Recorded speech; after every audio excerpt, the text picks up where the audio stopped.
નમસ્કાર, આપ જોઈ રહ્યા છો નેશન પ્લસ ન્યૂઝ। હું છું આપની સાથે હેતલ ભગત। સુરેન્દ્રનગરમાં આજે આંગણવાડી કાર્યકર અને તેડાગર બહેનોએ પોતાની લાંબા સમયની પડતર માંગણીઓને લઈને સરકાર સામે મોરચો માંડ્યો છે। મોટી સંખ્યામાં એકઠી થયેલી બહેનોએ જિલ્લા પંચાયત કચેરી ખાતે ઉગ્ર સૂત્રોચ્ચાર કરી વિરોધ પ્રદર્શન કર્યું હતું। સુરેન્દ્રનગર જિલ્લાની આંગણવાડીઓની હજારો બહેનો આજે રસ્તા પર ઉતરી આવી હતી। જિલ્લા પંચાયત કચેરી ખાતે યોજાયેલા આ વિરોધ પ્રદર્શનમાં બહેનોએ સરકારની નીતિઓ સામે રોષ વ્યક્ત કર્યો હતો। આંગણવાડી કાર્યકરોની મુખ્ય માંગ છે કે હાઈકોર્ટ દ્વારા જે ચુકાદો આપવામાં આવ્યો છે તે મુજબ વહેલી તકે પગાર વધારો કરવામાં આવે। ઉપરાંત જૂના થઈ ગયેલા મોબાઈલના સ્થાને ઓનલાઈન કામગીરી માટે નવા મોબાઈલ આપવામાં આવે અને શૈક્ષણિક કાર્ય સિવાયની વધારાની વહીવટી કામગીરીમાંથી તેમને મુક્તિ આપવામાં આવે એવી માંગ સાથે જિલ્લા પંચાયત કચેરી ખાતે આવેદનપત્ર આપવામાં આવ્યું હતું।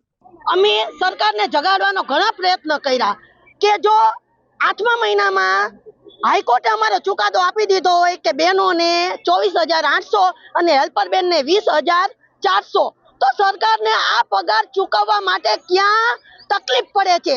સરકારને બહેનોનું આવે તો 8મી માર્ચ ઇન્ટરનેશનલ મહિલા દિવસની ઉજવણી કરી નાખે છે।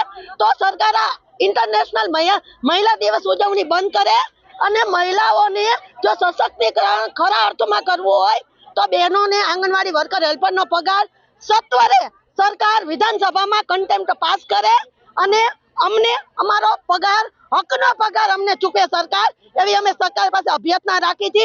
જો નારી રણચંડી પણ બની શકે છે અને 2027 માંથી તો અમે એમને ઉતારી પણ શકીએ છીએ। મોદી સાહેબ, તમે કહેતા હતા 2 રૂપિયાની ટપાલ લખજો, પણ ટપાલ નહીં લખી, હવે તો ખુરશી માંથી સીધા હેઠા ઉતારશું।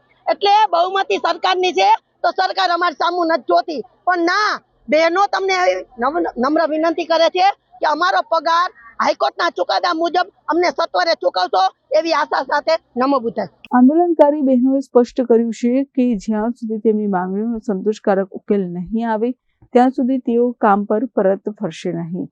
તેમણે વધુમાં ઉમેર્યું છે કે જો અમે સરકારને ઉપર પહોંચાડી શકીએ છીએ તો અમને સરકારને નીચે લાવતા પણ આવડે છે।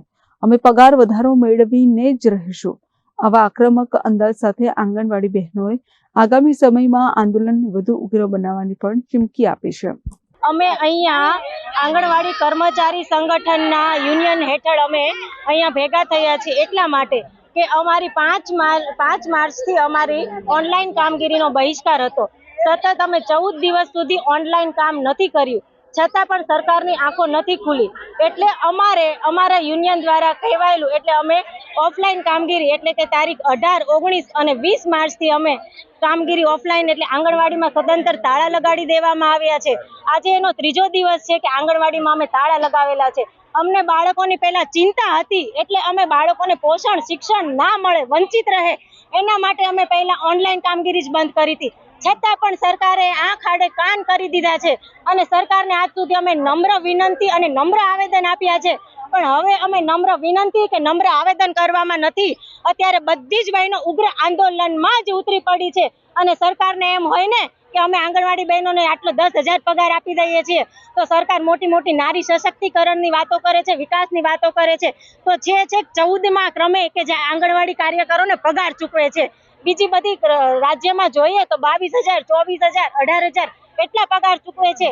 તો સરકારને અમે જો ઉપર બેસાડી શકતા હોય ને તો અમારી બહેનોની શક્તિ છે કે નીચે પણ ઉતારી શકે છે। સરકારે અમારો અવાજ સાંભળવો પડશે અને સાંભળવો જ પડશે। સરકારને ઓનલાઈન કામ લેવું છે, મોબાઈલ નથી આપવા, ઓફલાઈન કામ લેવું છે, રજીસ્ટર નથી આપવા। 10,000 પગારમાં અમારી બહેનો રજીસ્ટર લાવે છે, બિલોના ચૂકવણા 6 મહિના પછી થાય છે। અમારી બહેનો પોતાના પગારમાંથી પૈસા વાપરીને બાળકોને પોષણ આપે છે। અમે એક આ સેવાનું કામ કરી રહ્યા છીએ। પ્લસ એવું નહીં કે અમારી જ યોજનાનું કામ, વચ્ચે SIR ની કામગીરી આવી હતી ત્યારે પણ અમને સહાયિકા તરીકે એમાં મૂકી દીધા, ત્યારે પણ અમને વેતન માટે તો કાંઈ એનું મહેનતાણું આપ્યું જ નથી। તો આવી બધી યોજનામાં બહેનો કામ આવે છે, બહેનો યાદ આવે છે, તો પગાર વધારા માટે બહેનો કેમ યાદ નથી આવતી? યુનિફોર્મમાં 3 વર્ષે અપડેટ આવી જાય છે, એપ્લિકેશનમાં 2 દિવસે અપડેટ આવે છે, તો અમારા પગાર વધારામાં કેમ અપડેટ આવતું નથી? બસ અમારી બહેનો હવે ઉગ્ર આંદોલન માટે જ તૈયાર છે। જવું પડે તો ગાંધીનગર પણ અમે જઈને બેસી જશું અને હજી દિલ્હી જવું પડે તો દિલ્હી જઈશું। અને હજી કહું છું કે જેમ તમને ખુરશી ઉપર બેસાડ્યા છે ને એમ ખુરશી પર ઉતારતા અમારી બહેનોને વાર નહીં લાગે। 2027માં એ જોઈ લે એનું પરિણામ. Rajesh બહુરાશી, nation plus news, Surendranagar. સમાચારોના સતત અપડેટ મેળવવા માટે અમારી નેશન પ્લસ ન્યૂઝની યુટ્યુબ ચેનલને સબસ્ક્રાઇબ કરો, બેલ આઇકન દબાવો અને જોડાયેલા રહો ફેસબુક, ઇન્સ્ટાગ્રામ અને ટ્વિટર પર.